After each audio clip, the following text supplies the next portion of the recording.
Ciao l'ami! Il existe des endroits dont on ne soupçonne même pas l'existence. Ils sont si incroyables qu'on se croirait sur une autre planète. Celui-ci est peu connu, même par les locaux, car la piste qui nous emmène là-bas est piégeuse, sablonneuse, étroite. Donc on nous déconseille fortement d'y aller avec l'ami. On le laisse au repos pour quelques jours et prenons un autre moyen de locomotion. Mais était-ce la bonne solution ?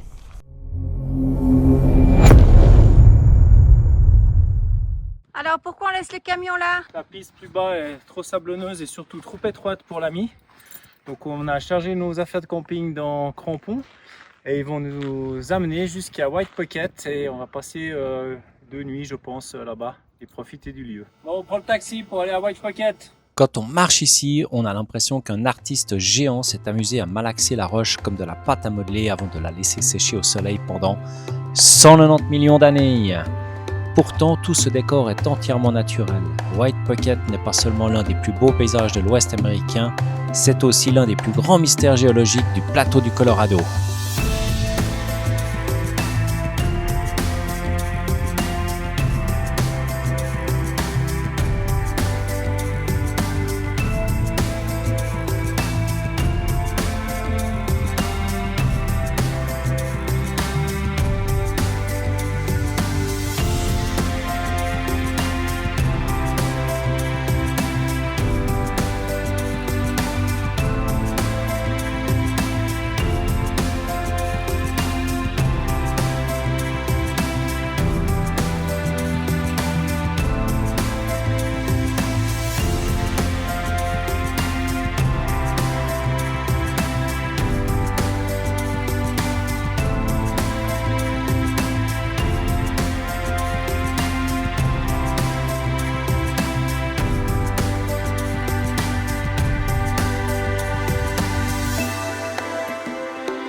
Ça se passe, chef Cuisto? Oui, ça se passe très bien. Voilà. Alors là-bas, c'est réchaud des restes d'hier. Voilà. Et des crevettes. Bon, on a truqué le camion pour la tente de camping ce soir. Ça me va trop bien. Tu peux nous expliquer un peu le concept? Donc on a laissé le camion au début de la piste parce que les amis nous disaient qu'on ne pouvait pas venir avec le camion, que c'était trop étroit et trop sablonneux. Donc on est allé dans Crampon, on a pris toutes nos affaires de camping et puis on est arrivé à White Pocket, un endroit extraordinaire. On n'a vu que le début, on est allé se faire une petite balade tout à l'heure. Ce sont des rochers, mais incroyables quoi. Ça a passé par toutes les couleurs, c'est magnifique. Bon, maintenant j'ai sommeil. Bon, on a des petits yeux ce matin parce qu'il est 5 heures et on ne voulait pas rater le lever du soleil sur White Pocket. Donc, sortie de tente un peu difficile. Oui, un petit peu. Mais... Le lever de soleil arrive, on vous laisse avec ces belles images.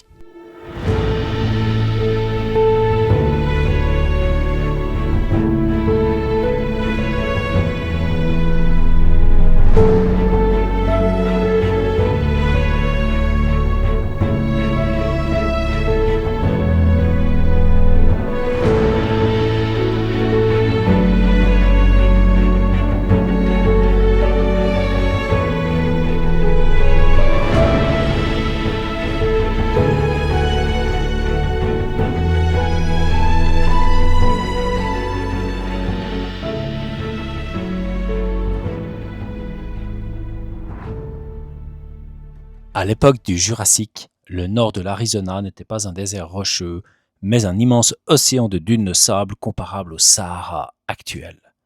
Pendant des millions d'années, le vent a déplacé ces dunes gigantesques qui pouvaient atteindre plusieurs centaines de mètres de hauteur. Petit à petit, ce sable s'est enfoui sous de nouvelles couches, a été comprimé puis cimenté pour former le grès de Navarro, le fameux Navarro Sandstone, la même roche que l'on retrouve à Zion, dans The Wave ou encore à Antelope Canyon.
Mais comment s'est formé cet endroit ?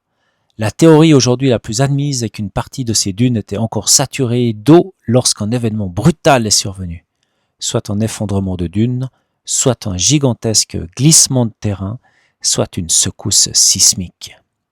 Les couches de sable encore relativement meubles se sont alors tordues, mélangées et repliées comme une pâte à pain avant d'avoir complètement durci. Les géologues parlent de déformation des sédiments meubles. À l'origine, tout ce grès possédait une teinte orangée riche en oxyde de fer. Puis, pendant des millions d'années, des circulations d'eau souterraines ont lentement dissous cet oxyde de fer dans certaines zones. Là où le fer est resté, les roches sont rouges, oranges et jaunes. Là où il a disparu, le grès est presque blanc. Ces contrastes créent les incroyables marbrures qui donnent l'impression que la roche a été peinte à la main.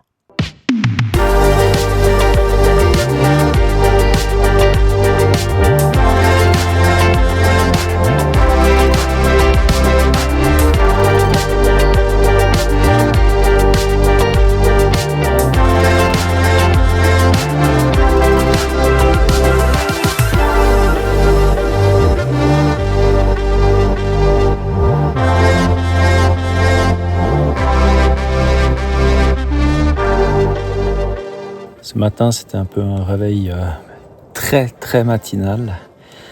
Donc là, on profite des grosses chaleurs. On est juste sous un arbre avec la tente. Et on a un petit peu de vent pour faire la sieste. À tout à l'heure. Les brain rocks, ces formations qui ressemblent à un cerveau, ne sont pas des fossiles. Elles résultent simplement de la déformation initiale, de milliers de cycles de gel et de dégel, de l'eau qui s'infiltre dans les fissures, de l'érosion par le vent. Chaque année, quelques millimètres seulement disparaissent, mais sur plusieurs millions d'années, cela sculpte ces reliefs étonnants.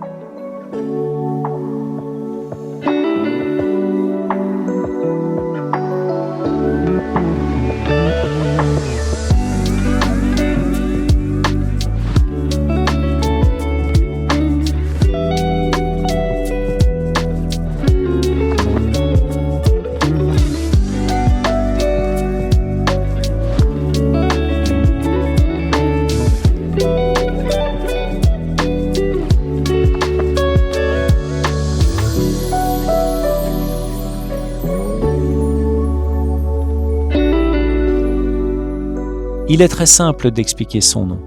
Les premiers ranchers utilisaient le mot « pocket » pour désigner une dépression naturelle capable de retenir l'eau de pluie.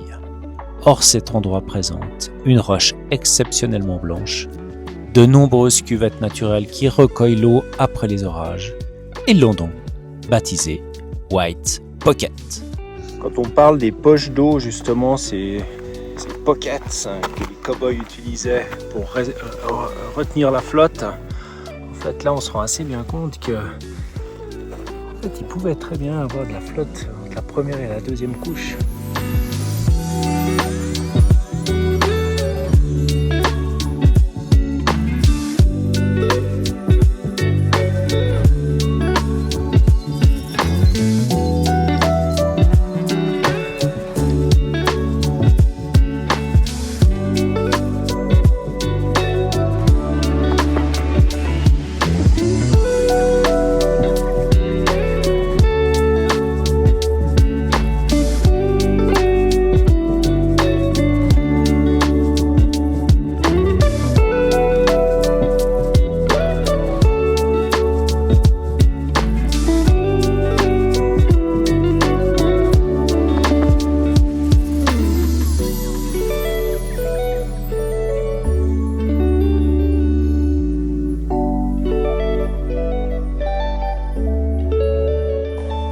Au début de cette vidéo, on se posait la question de savoir si c'était la bonne solution que d'abandonner l'AMI pour aller à White Pocket.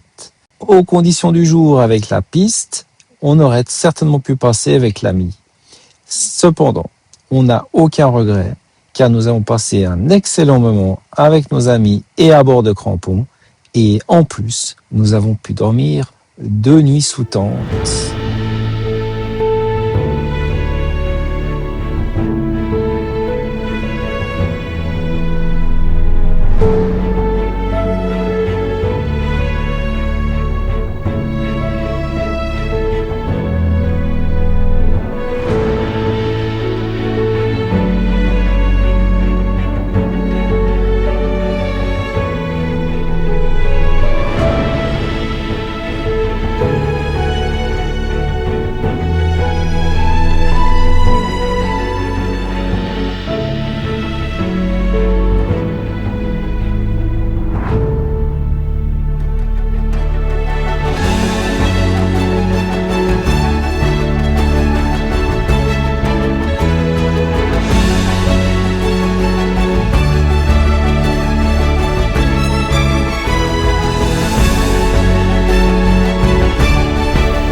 On est quand même en train de terminer notre petit séjour à White Pocket et on a notre chef cuistot qui est en train d'animer notre soirée.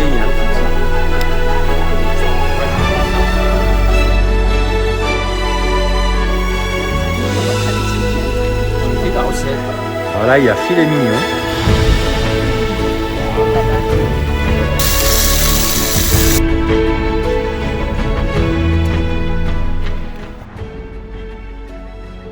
Allez, troisième essai, pneu dégonflé, avec l'eau, numéro 4.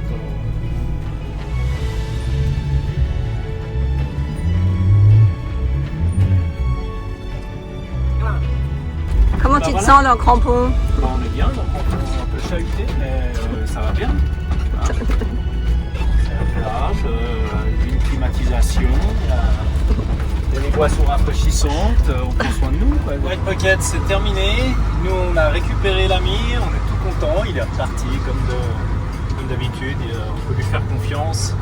Et là on va en direction de Kanab pour de nouvelles aventures. Ciao l'ami!